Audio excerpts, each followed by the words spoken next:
istri saya.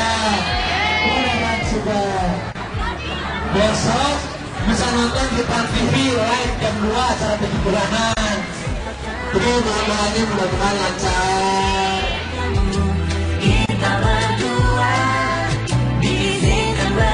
Layaknya pertemuan idola dan penggemar, momen pertemuan itu dimanfaatkan semua yang hadir, mulai dari anak-anak sampai ibu-ibu untuk berfoto dan meminta tanda tangan Raffi. Nah, ini ibu siapa ini teh? Beliau namanya di mana? Itu, doain anak saya. Menurut dia anak saya laki-laki atau perempuan? Semuanya laki-laki. Tapi kalau, oh itu bisa dengan berdua? Itu apa-apa laki-laki, perempuan yang paling penting sehat. Jadi harus siapa namanya? Haikal. Kelas berapa? Kelas 2. Bisa dikirim Taiwan ya? Oh boleh.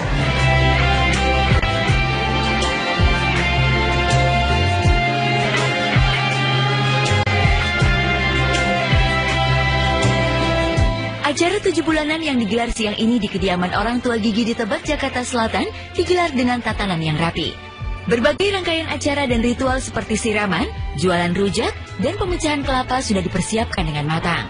Pengajian yang menjadi pembuka acara pun demikian. Di hadapan para pengunjung pusat perbelanjaan kemarin, Raffi menjelaskan sedikit ritual-ritual yang akan dijalani. Kita pakai adat Jawa, yang sebenarnya aku bukan orang Jawa, tapi aku pengen bikin, sebenarnya mamanya Gigi yang ngaturin semuanya. Acaranya itu kita mulai dari jam 12 siang, di live juga di Transport, di salah satu TV.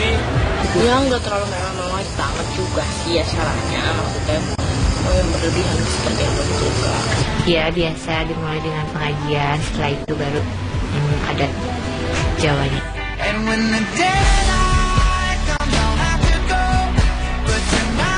Ya, acara siang ini akan digelar dalam 2 bagian. Pukul 12 siang, acara dimulai dengan pengajian, dan pukul 2 nanti acara dilanjutkan dengan ritual adat. Rencananya acara adat tersebut akan ditayangkan secara langsung oleh stasiun Trans TV.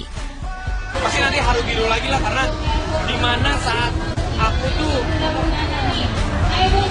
berterima kasih, meminta doa kepada orang tua, karena sekarang ini udah menjadi bapak, aku tuh jadi, aduh, mudah-mudahan nanti istri aku dimudahkan saat akhirnya, anaknya juga lahirnya juga selamat.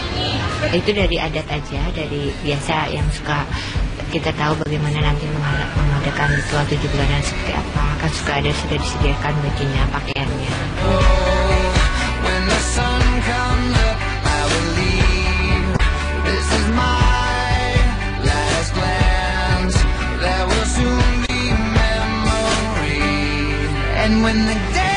Mengingat pentingnya acara 7 bulanan, Raffi dan keluarga besar menggelar gladi resik untuk memastikan semua siap.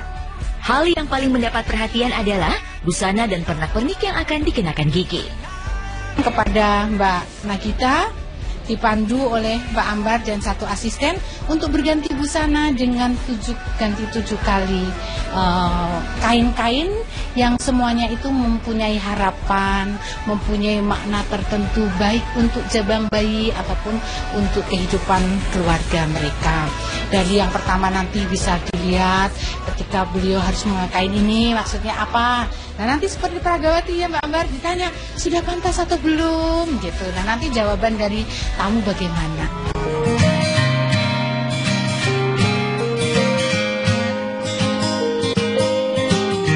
Girl, your heart, girl, your face is so different from the mothers. I'll say you're the only. Sampai 7 bulan kehamilan Gigi, jenis kelamin sang jabang bayi masih menjadi misteri. Raffi dan Gigi sepertinya memilih untuk menahan keingintahuannya. Menariknya, di acara pemecahan kelapa nanti, teka-teki jenis kelamin sekecil dipercaya akan terkuak. Sementara Mas Raffi akan membelah kelapa. Jadi katanya sih kalau gimana Pak Amar? Untuk USG gitulah, untuk USG zaman dulu katanya kalau bisa laki-laki kah, bisa perempuan nanti bisa di ponakan ya Pak. Nah karena aku udah kontak nih ponakan lebih cewek, lebih cowok, jadi yang kali ini sih terserah aja mau cewek, alhamdulillah cowok. You and I, and we'll be together till we die. Our pesta dan syukuran tak pernah sepi mewarnai perjalanan rumah tangga Raffi dan Gigi. Diawali dengan pernikahan dan resepsi, beberapa bulan kemudian, pesta berlanjut dengan acara ngunduh mantu yang digelar fantastis di Bandung. Hari ini momen yang sama pun akan digelar. Bagi Raffi, rentetan prosesi bukanlah prosesi kemewahan, melainkan acara cinta. Penyatuan cintanya dengan Gigi. Atau aku sama Gigi itu jodoh yang tidak diduga-duga, memberikan banyak dampak positif buat aku.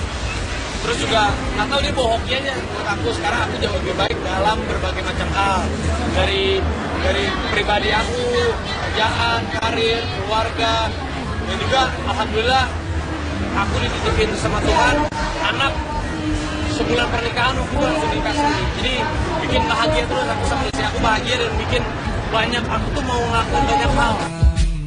Biarlah orang lain ingin tahu, cinta kita bukan untuk diumbar-umbar.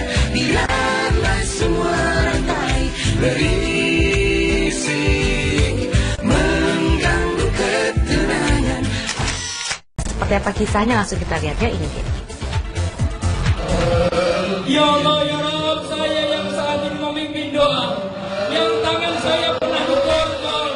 Mungkin doa saya ini tidak engkau mustajab, tapi doa para jamaah kami yang pada malam hari ini memohon kepada Allah, mustajabkan doa mereka.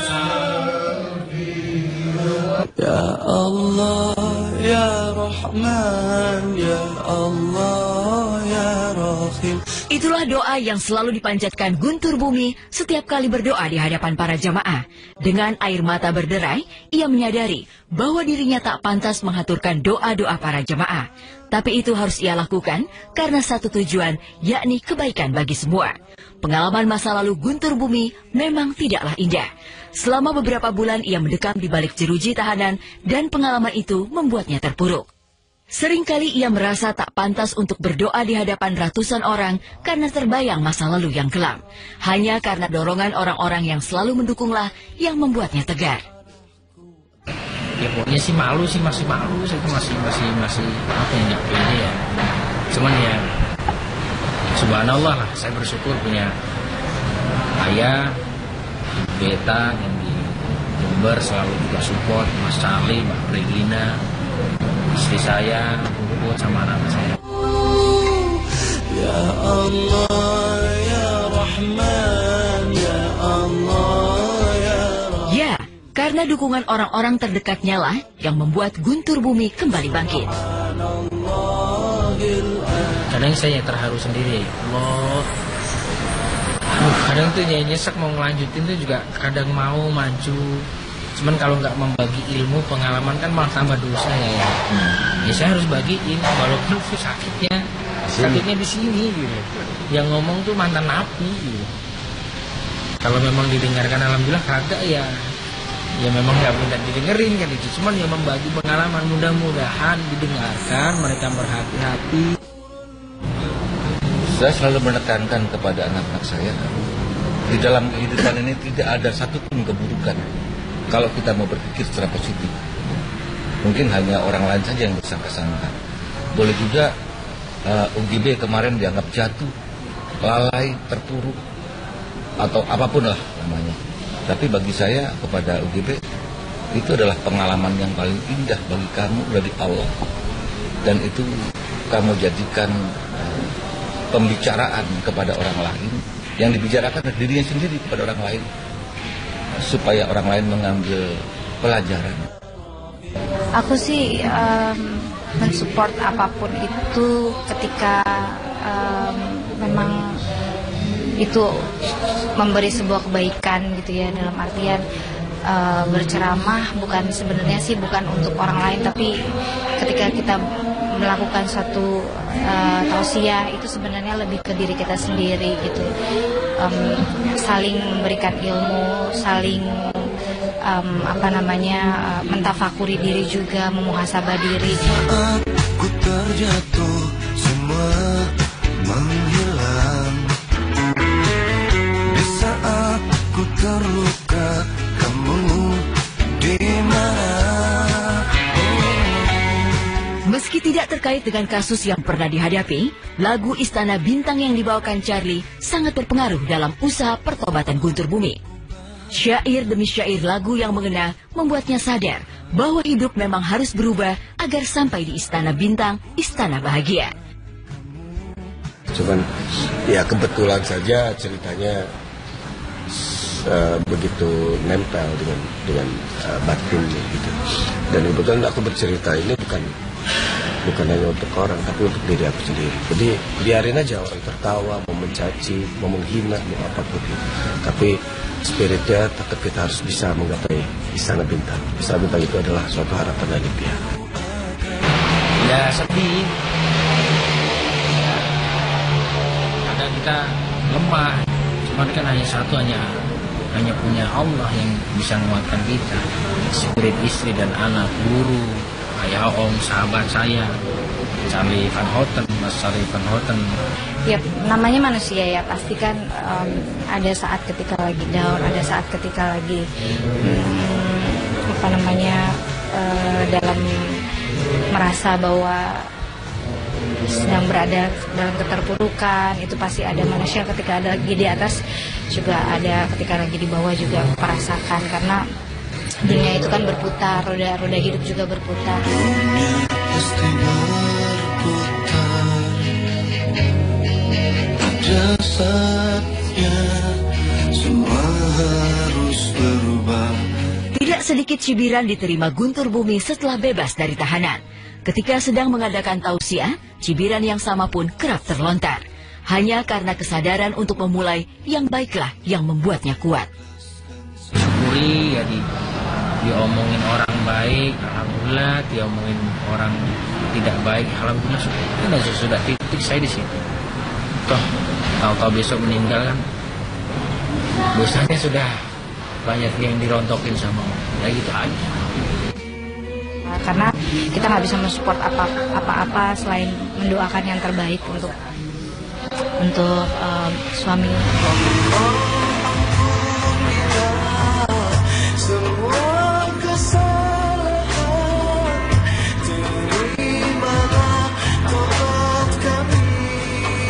Berzikir dan menjalankan syiar memberikan sesuatu kepuasan dalam batin. Namun semua itu terasa kurang jika semua yang terlontar hanya sebatas kata tanpa diimbangi perbuatan. Pengalaman masa lalu memberi makna yang berharga bagi Guntur Bumi. Bersama doa-doa yang dilantunkan, ia ingin kembali kepada Dia yang menciptakan manusia. Jadi saya syukur banget. Tahun ini bersama dengan keluarga selamanya insya Allah, supaya tidak ada halangan apapun. Ingin menjadi suami yang baik, ingin menjadi abi yang baik buat anak-anak, dan sebagai mantu yang baik buat mertua, sebagai anak yang baik buat orang tua saya. Ya pokoknya Allah bukan sari, Allah nggak tidur. Pasti pengadilan yang sempurna di akhirat.